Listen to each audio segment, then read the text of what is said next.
നമസ്കാരം, ഞാൻ Rakesh M G. ഇന്ന് ബുധനാഴ്ചയാണ്, നമ്മുടെ കമൻറ്റ് സെക്ഷൻ്റെ ദിവസമാണ്. ഏതായാലും സമയം കളയാതെ പെട്ടെന്ന് നമുക്ക് കമൻസിലോട്ട് പോകാം. ആദ്യത്തെ കമൻറ്റ്, രാകേഷ് 10 ലക്ഷം കിലോമീറ്റർ ഓടിയ ഇനോവ അതിശയിക്കേണ്ടതില്ല, 16 ലക്ഷം കിലോമീറ്റർ ഓടിയ ക്വാളിസ് ഉണ്ടല്ലോ. നല്ല കാര്യം, ശരിയാണ്. കാരണം എന്താണെന്ന് പറഞ്ഞാൽ ടൊയോട്ടയുടെ എഞ്ചിൻ എന്ന് പറയുമ്പോഴത്തേക്കും നമുക്കതിന് വേറെ ഒന്നും പറയാൻ പറ്റത്തില്ല. കാരണം അതുപോലെ ഒരു റിഫൈൻഡ് എഞ്ചിനാണ്, നീറ്റ് എഞ്ചിനാണ്, അതുപോലെ തന്നെ നല്ല റിലയബിളും കൂടിയാണ്. ആ ഒരു കാര്യത്തിൽ നോ ഡൗട്ട്. 16 ലക്ഷം എന്ന് പറഞ്ഞാൽ ഒന്നുമല്ലത് ഞാൻ പറയും. കാരണം 10 ലക്ഷം എന്ന് പറയുമ്പോൾ ഞാൻ അതിശയിച്ചത് വേറെ ഒന്നും കൊണ്ടില്ല. പലപ്പോഴും പലരുടെ മനസ്സിലുള്ളൊരു കാര്യം 1 ലക്ഷം കഴിഞ്ഞാൽ പിന്നെ ഈ വാഹനം കൊള്ളില്ല എന്നുള്ള ചിന്താഗതിയുള്ള ആൾക്കാർക്ക് വേണ്ടിയിട്ട് ഞാനൊന്ന് എടുത്തു പറഞ്ഞതേ ഉള്ളൂ 10 ലക്ഷം. ഏതായാലും ഈ 16 ലക്ഷം എന്ന് പറയുമ്പോൾ ഹാറ്റ്സ് ഓഫ് തന്നെയാണ്. അടുത്ത ക്വസ്റ്റ്യൻ, ബ്രോ ഓൾട്ടോ 800 വണ്ടിയുടെ ടെമ്പറേച്ചർ ഹയർ ആയി മീറ്ററിൽ കാണിക്കുന്നു. വർക്ക്ഷോപ്പിൽ കാണിച്ച ടൈമിൽ കൂളന്റ് ലീക്കായി കൂടെ എന്ന് പറഞ്ഞു. അത് മേടിച്ച ടൈമിൽ വാട്ടർ ആയിരുന്നു, അത് ലീക്കേജ് നന്നായി കൂളന്റ് ഒഴിച്ച് എന്നിട്ട് ടെമ്പറേച്ചർ ഹയർ ആയി കാണിക്കുന്നു. എന്നിട്ട് വേറെ ഒരു വർക്ക്ഷോപ്പിൽ കാണിച്ച ടൈമിൽ റേഡിയേറ്റർ ബ്ലോക്ക് എന്ന് പറഞ്ഞു. അതും ശരിയാക്കി. പിന്നെ രണ്ടാമത്തെ വർക്ക്ഷോപ്പിൽ പറയുന്ന മീറ്റർ കംപ്ലൈൻ്റ് ആണ് എന്ന്. ബ്രോയ്ക്ക് എന്താ പ്രോബ്ലം എന്ന് അറിയാമോ? ഇതിപ്പം 2 തവണ, ആദ്യം വാട്ടർ ആണെന്നുള്ളതാണ് ഞാൻ മനസ്സിലാക്കുന്നത്. അത് കൂളൻ്റ് മാറിയതിന് ശേഷം ഈ പ്രശ്നം മാറിയിട്ടില്ല. രണ്ടാമത് റേഡിയേറ്റർ ബ്ലോക്കാന്ന് പറഞ്ഞു, അത് ക്ലീൻ ചെയ്ത് കാണും. ക്ലീൻ ചെയ്ത് പിന്നെയും പ്രശ്നം തീരുന്നില്ല.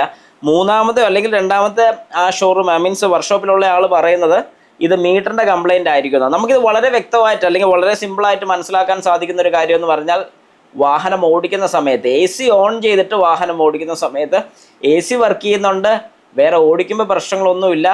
മീറ്ററിൽ മാത്രം വാർണിംഗ് ലൈറ്റോ അഥവാ ഫ്യൂവൽ ഗേജിനകത്ത് ടെമ്പറേച്ചർ ഗേജിനകത്ത് ടെമ്പറേച്ചർ കൂടുതൽ കാണിക്കുകയാണെന്നുണ്ടെങ്കിൽ അത് ഗേജിൻ്റെ മിസ്റ്റേക്കാണ്. പക്ഷേ ടെമ്പറേച്ചർ ഗേജ് കൂടുതൽ കാണിക്കുന്നുണ്ട്, AC ഓൺ ആവുന്നില്ല, വാഹനം ഓടിക്കുന്ന സമയത്ത് ഒരു ചെറിയ നോക്കിംഗ് സൗണ്ടും കാര്യങ്ങളൊക്കെ കേൾക്കുന്നുണ്ടെങ്കിൽ വാഹനം ഓവർ ഹീറ്റ് തന്നെയാണ്.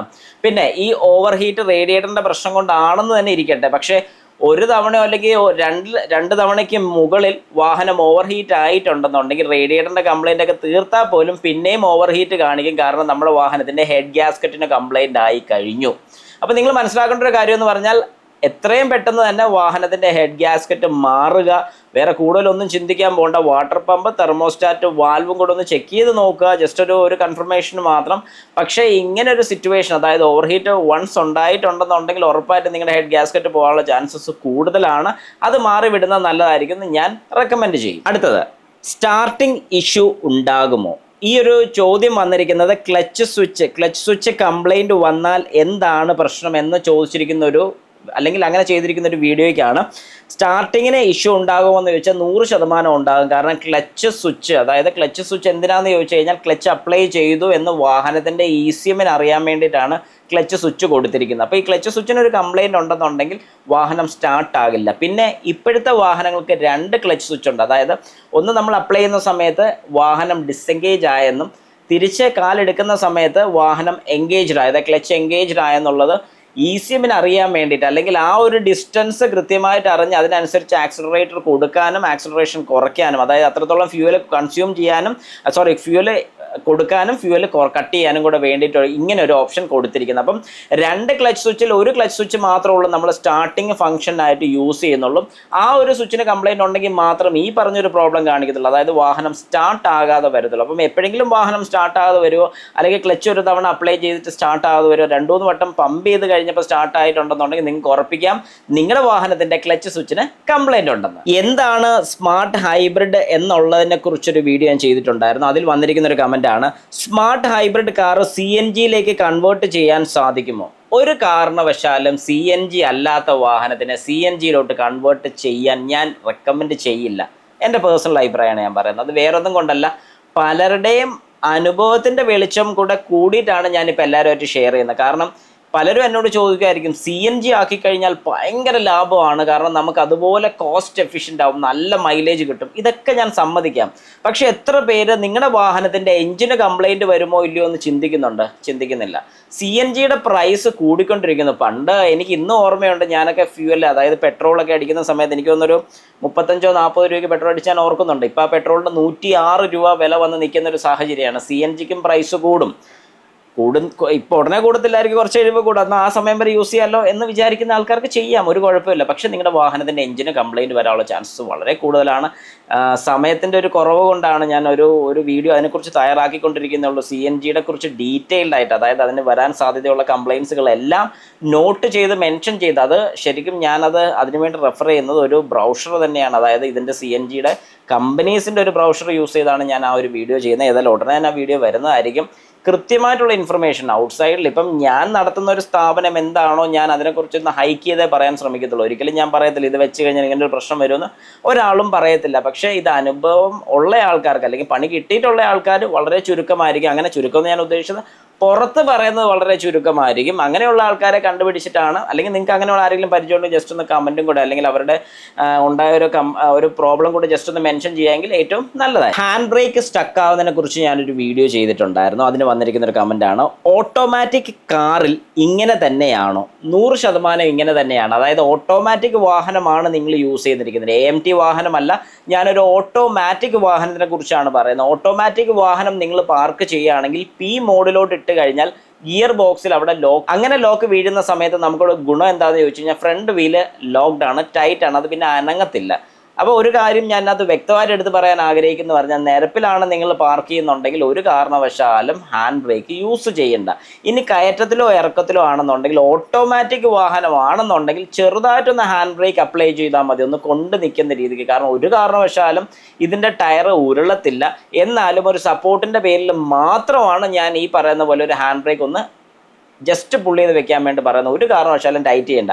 ഇനി ഓട്ടോമാറ്റിക് വാഹനത്തിൽ നിങ്ങളുടെ ഹാൻഡ് ബ്രേക്ക് ടൈറ്റ് ആയിപ്പോൾ അല്ലെങ്കിൽ സ്റ്റക്കായി പോയിട്ടുണ്ടെങ്കിൽ റിലീസ് ചെയ്യുന്ന ഒരു ഫംഗ്ഷനെ കുറിച്ചാണ് ഞാൻ അതിനകത്ത് പറഞ്ഞിരിക്കുന്നത്. അതായത് നമ്മൾ നോർമൽ മാനുവൽ വാഹനമാണെങ്കിൽ ഫസ്റ്റും റിവേഴ്സും ഇട്ട് ചെയ്യുന്ന അതേ സെയിം ഫംഗ്ഷൻ തന്നെ ഈ പറയുന്ന ഓട്ടോമാറ്റിക് വാഹനമാണെങ്കിൽ ഡ്രൈവ് മോഡും റിവേഴ്സ് മോഡും യൂസ് ചെയ്ത് നിങ്ങൾക്കൊരു ഹാൻഡ് ബ്രേക്ക് സ്റ്റക്കായിരിക്കുന്ന രീതി സിമ്പിളായിട്ട് ഊരിയെടുക്കാൻ സാധിക്കും, ആരുടെയും ഹെൽപ്പില്ലാതെ.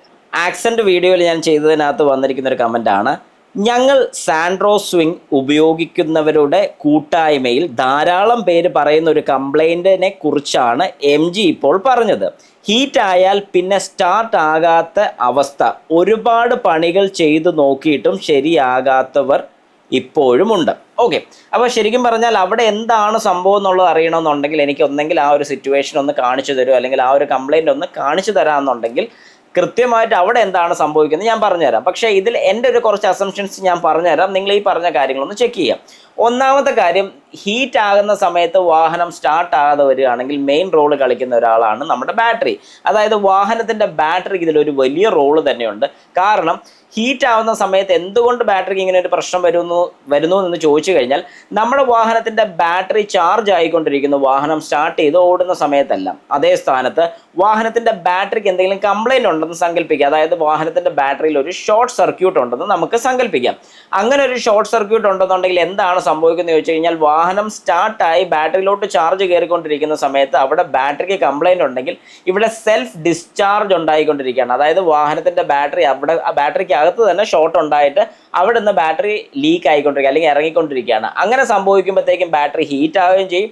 നമ്മൾ വാഹനം ഓഫ് ചെയ്തതിന് ശേഷം ഈ പറയുന്ന ഡിസ്ചാർജ് നടന്നുകൊണ്ടിരിക്കുന്ന സമയത്ത് ബാറ്ററി ഫുള്ള് ലോ ആയിക്കൊണ്ടിരിക്കും, അതായത് ബാറ്ററി ഇറങ്ങിക്കൊണ്ടിരിക്കും. അന്നേരം നമ്മൾ വാഹനം സ്റ്റാർട്ട് ചെയ്യാൻ നോക്കുമ്പോൾ, അതായത് ഹീറ്റായിരിക്കുന്ന കണ്ടീഷൻ സ്റ്റാർട്ട് ചെയ്യാൻ നോക്കുമ്പോൾ ഒരു കാരണവശാലും ഈ വാഹനം സ്റ്റാർട്ട് ആവുന്നതായിരിക്കത്തില്ല. പക്ഷേ ഇതിന് ശേഷം ഒരു 10-15 മിനിറ്റ് കഴിഞ്ഞ് സ്റ്റാർട്ട് ചെയ്യാൻ നോക്കുമ്പോഴത്തേക്കും വാഹനം വളരെ സ്മൂത്തായിട്ട്, അന്നേരം ഒരു കംപ്ലൈൻറ്റ് പോലും ഇല്ല എന്ന് നമുക്ക് തോന്നുന്ന രീതിക്ക് ഈ വാഹനം സ്റ്റാർട്ട് ആവുന്നതായിരിക്കും. അങ്ങനെ വരുന്ന സമയത്ത് നിങ്ങൾക്ക് ചെക്ക് ചെയ്യാൻ സാധിക്കുന്ന ഒരു കാര്യം എന്ന് പറഞ്ഞാൽ, ഒരു ബാറ്ററി ഒന്ന് മാറി വെച്ച് നോക്കുക. അങ്ങനെ മാറി വെച്ച് നോക്കിക്കഴിഞ്ഞാൽ നിങ്ങൾക്ക് ഉറപ്പിക്കാം ഇതിൽ എന്തെങ്കിലും പ്രശ്നമുണ്ടോ ഇല്ലയോ എന്നുള്ളൊരു കാര്യം.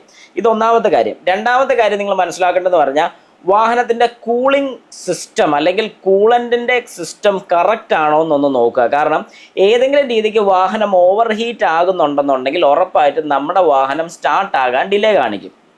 അതായത് നമ്മൾ ഓടിച്ചുകൊണ്ടിരിക്കുന്ന വാഹനം അത്യാവശ്യം നല്ല രീതിക്ക് ഹീറ്റായി നമ്മൾ ഓഫ് ചെയ്ത് പിന്നെ സ്റ്റാർട്ട് ചെയ്യാൻ വേണ്ടി നോക്കുമ്പോൾ ഒരു കാരണവശാലും ഇവൻ ക്രാങ്ക് ആകത്തില്ല. ഇനി ക്രാങ്ക് ആയാലും വലിഞ്ഞായിരിക്കും ക്രാങ്ക് ആവുന്നത്. അങ്ങനെ വരുന്ന ഓവർ ഹീറ്റ് കാണിക്കുന്നതാണ്. ഇത് AC വർക്ക് ചെയ്യുന്നുണ്ടോ എന്നും അല്ലെങ്കിൽ നമ്മുടെ വാഹനത്തിൻ്റെ പുള്ളിംഗ് ലെസ്സോ കാര്യങ്ങളോ വല്ലതൊക്കെ കാണിക്കുന്നുണ്ടെങ്കിൽ നമുക്ക് ഉറപ്പിക്കാൻ നമ്മുടെ വാഹനത്തിൻ്റെ റേഡിയേറ്ററിന് അല്ലെങ്കിൽ ഈ പറയുന്ന കൂളൻ്റ് സർക്കുലേഷൻ എന്തെങ്കിലും പ്രശ്നമുണ്ട്. അത് റേഡിയേറ്റർ ആകാം, വാട്ടർ പമ്പ് ആകാം, തെർമോസ്റ്റാറ്റ് ആകാം, അതങ്ങനെ എങ്ങനെ കിടക്കുകയാണ്, അതിൽ ഏത് വേണമെങ്കിലും വരാനുള്ള ചാൻസ് ഉണ്ട്. ഇനി ഇതല്ല നിങ്ങളുടെ വാഹനത്തിൻ്റെ ഈ പറഞ്ഞ ഇഷ്യൂസ് ഒന്നുമില്ല, ഇതെല്ലാം ഓക്കെ ആണെന്നുണ്ടെങ്കിൽ പിന്നെ നിങ്ങൾക്ക് ചെക്ക് ചെയ്യാൻ സാധിക്കുന്ന ഒരു കാര്യമാണ് സ്റ്റാർട്ടർ മോട്ടർ. ഈ സ്റ്റാർട്ടർ മോട്ടറിന് പ്രശ്നം ഉണ്ടെന്നുണ്ടെങ്കിൽ വലിഞ്ഞ് സ്റ്റാർട്ടാകും. പക്ഷേ ഈ വലിഞ്ഞ് സ്റ്റാർട്ടാകുമ്പോൾ നിങ്ങൾ ശ്രദ്ധിക്കേണ്ട ഒരു കാര്യം കൂടെ ഉണ്ട്. ഹെഡ് ലൈറ്റ് ഓൺ ചെയ്തിടുക. അതായത് നിങ്ങളുടെ വാഹനത്തിൻ്റെ ഹെഡ് ലൈറ്റ് ഓൺ ചെയ്തിട്ടേച്ചും വാഹനം സ്റ്റാർട്ട് ചെയ്യുക. അങ്ങനെ സ്റ്റാർട്ട് ചെയ്യുന്ന സമയത്ത് ഹെഡ് ലൈറ്റ് മങ്ങുന്നുണ്ടോ എന്ന് നോക്കുക നല്ല രീതിക്ക്. അതായത് നല്ല രീതിക്ക് മങ്ങുകയാണെങ്കിൽ ബാറ്ററിയുടെ പ്രശ്നം. ഇനി ചെറിയൊരു രീതിക്ക് മാത്രം മങ്ങുന്നുണ്ടെങ്കിൽ നമുക്ക് ഉറപ്പിക്കാം അത് നമ്മുടെ സ്റ്റാർട്ടർ മോട്ടറിൻ്റെ പ്രശ്നമാണ്.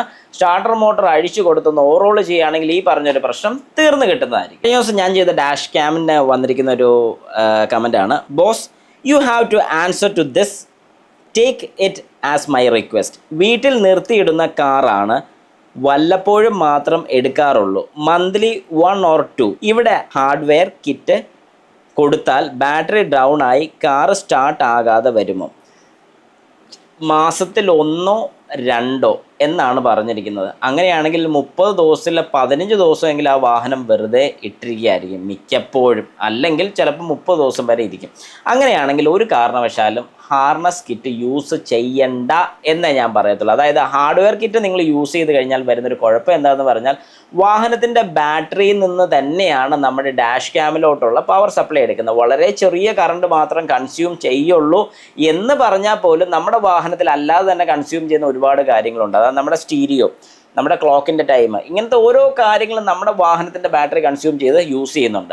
അങ്ങനെ വരുമ്പോൾ ഇതൊരു അഡീഷണൽ പർപ്പസ് ആയിട്ട് തന്നെ പോകും. വീട്ടിൽ മാത്രം ഇട്ടിരിക്കുന്ന വാഹനമാണെന്നുണ്ടെങ്കിൽ നിങ്ങൾക്ക് ചെയ്യാൻ പറ്റുന്നൊരു കാര്യം വീട്ടിലൊരു CCTV ഫിറ്റ് ചെയ്യുന്നത് തന്നെയായിരിക്കും ഏറ്റവും നല്ലത്. ഇനി അതല്ല നിങ്ങളുടെ വാഹനത്തിൽ ഹാർഡ്വെയർ കിറ്റിൻ്റെ ആവശ്യമില്ല എന്ന് തന്നെ ഞാൻ പറയും. കാരണം എന്താണെന്ന് പറഞ്ഞാൽ നിങ്ങൾക്കൊരു യാത്ര പോകുന്ന ഇത്രയും വളരെ ചുരുക്കമേ ഉള്ളൂ എന്നുണ്ടെങ്കിൽ ഒരു സാധാരണ ഈ പറയുന്നൊരു ഡാഷ് ക്യാം മാത്രം മേടിച്ച് ഫിറ്റ് ചെയ്യുക. ഹാർഡ്വെയർ കിറ്റിനെ കുറിച്ച് ചിന്തിക്കുകയേ വേണ്ട. ഡാഷ് ക്യാം ഫിറ്റ് ചെയ്ത ഫ്രണ്ടും ബാക്കും കൂടെ ഉണ്ടെങ്കിൽ എന്തെങ്കിലും പ്രശ്നങ്ങളോ കാര്യങ്ങളൊക്കെ ഉണ്ടെങ്കിൽ അതിനകത്ത് റെക്കോർഡിങ് അത് കീപ്പ് ചെയ്തോളും. അത് തന്നെയാണ് ഏറ്റവും നല്ലത്. അടുത്തത്, bro my name is Ani. I have a Wagon R 1.2 liter 2 years old manual car. Audi already expired on 23 January 2025. Third party is there. I am planning to renew my insurance on 10th February, but the loan amount which I have taken from the bank is forcing me to renew insurance immediately. They have introduced some policy, but it is costly too. They told me if I don't renew, they will renew themselves. Please give me a suggestion. ശരിക്കും പറഞ്ഞു കഴിഞ്ഞാൽ നമ്മുടെ വാഹനത്തിൻ്റെ insurance policy renew ചെയ്യണമെന്ന് തന്നെയാണ്. കാരണം bank ലോണിൽ അവർക്ക് ശരിക്കും ഈ ബാങ്ക് ലോൺ തരുന്ന സമയത്ത് നമ്മുടെ വാഹനം ഇൻഷുർഡ് ആയിരിക്കണം എന്ന് അവർക്കൊരു പോളിസി ഉണ്ട് അതിനകത്ത്. അത് വേറൊന്നും കൊണ്ടല്ല, ഏതെങ്കിലും രീതിക്ക് നമ്മുടെ വാഹനം ടോട്ടൽ ലോസ് ആവുകയോ എന്തെങ്കിലും പ്രശ്നം വന്നു കഴിഞ്ഞാൽ ബാങ്കിന് കിട്ടേണ്ട പൈസ പോലും ബാങ്കിന് കിട്ടത്തില്ല. അപ്പോൾ അങ്ങനെ ഒരു പ്രശ്നം വരുന്നതുകൊണ്ടാണ് അവർ വളരെ കൃത്യമായിട്ട് ഇൻഷുറൻസിൻ്റെ പോളിസി ഓരോ വർഷം നമ്മളോട് അയച്ചു കൊടുക്കാൻ വേണ്ടിയിട്ട്, അല്ലെങ്കിൽ നമ്മൾ കൃത്യമായിട്ട് അവർക്ക് കൊടുക്കാൻ വേണ്ടി പറയുന്നതിൻ്റെ കാര്യം. അതുകൊണ്ട് അവരത് ചെയ്യുന്നതിൻ്റെ മുമ്പ് ഞാൻ എപ്പോഴും സജസ്റ്റ് ചെയ്യുന്ന ഒരു കാര്യം, ഒറിജിനൽ, അതായത് നമ്മുടെ മാരുതിയുടെ തന്നെ പോളിസി എടുത്തിടുക. അതാകുമ്പോഴത്തേക്ക് നാളെ ഒരു സമയത്ത് എന്തെങ്കിലും ഒരു ബുദ്ധിമുട്ട് വരികയാണെങ്കിൽ പോലും നമുക്ക് ക്ലെയിം ചെയ്യാനോ കാര്യങ്ങൾക്കൊന്നും ഒരു പ്രശ്നം വരത്തില്ല. ഇതെൻ്റെ പേഴ്സണൽ സജഷനാണ്. കാരണം ഞാൻ വർഷങ്ങളായിട്ട് നോക്കി കാണുന്ന ഒരു കാര്യത്തിനെ കുറിച്ചാണ് ഞാനിപ്പം വളരെ വ്യക്തമായിട്ട് പറഞ്ഞത്. ഈ പ്രാവശ്യത്തെ വീഡിയോ ഞാൻ ഒന്ന് ഷോർട്ട് ആക്കുകയാണ്. വേറൊന്നും കൊണ്ടല്ല, സമയത്തിൻ്റെ കുറവ് കൊണ്ടാണ്, കുറച്ചേറെ കാര്യങ്ങളുടെ പുറയിലായി പോയതുകൊണ്ടാണ് കുറച്ച് ഡിലേ വന്നത്. ഏതായാലും അടുത്ത ബുധനാഴ്ചത്തെ വീഡിയോ തൊട്ട് ഉറപ്പായിട്ടും വളരെ ഡീറ്റെയിൽ ആയിട്ട് കൃത്യമായിട്ട് കുറച്ച് ടൈം എടുത്താൽ പോലും എല്ലാവരുടെയും കമൻസ് വായിച്ച് ഞാൻ റിപ്ലൈ തരുന്നതായിരിക്കും. ഇപ്പോൾ എല്ലാവർക്കും നന്ദി, നമസ്കാരം.